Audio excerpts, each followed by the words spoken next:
Marcella Zoya, the infamous chair girl, was back in court today. The 20-year-old appeared at Old City Hall as her sentencing hearing resumed. And for the first time, Zoya herself shared her thoughts on that dangerous stunt nearly 1 year ago.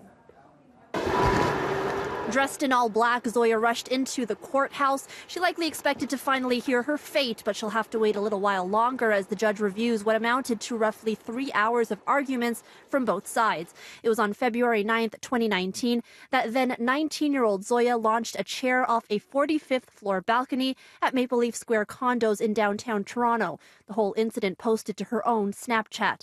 The building is adjacent to the busy Gardiner Expressway with a narrow sidewalk below. There were no reported injuries from the stunt.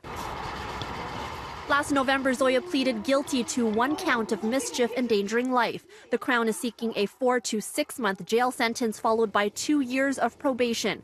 Crown attorney Heather Keating argued Zoya was, quote, extraordinarily lucky she didn't kill a pedestrian, hit a car, or cause a highway traffic collision.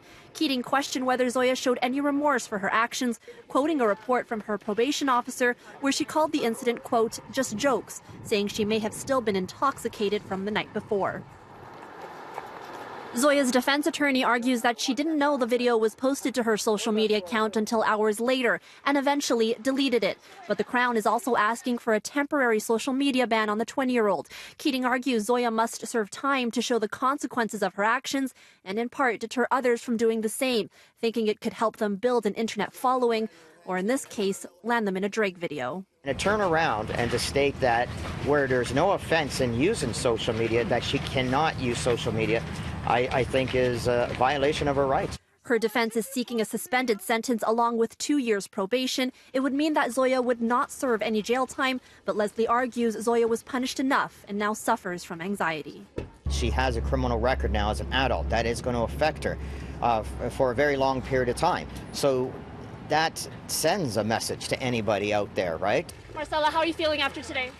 At the end of the hearing, Zoya stood up in front of the court and read from a prepared statement. She said, in part, I never intended to hurt anyone, and I know it was an immature and stupid mistake. She went on to say, I regret making a decision that could have affected so many people, but I take this as a lesson, and I know that going forward, something like this will never happen again. Zoya will be back in court on March 10th, where she will finally hear her sentence.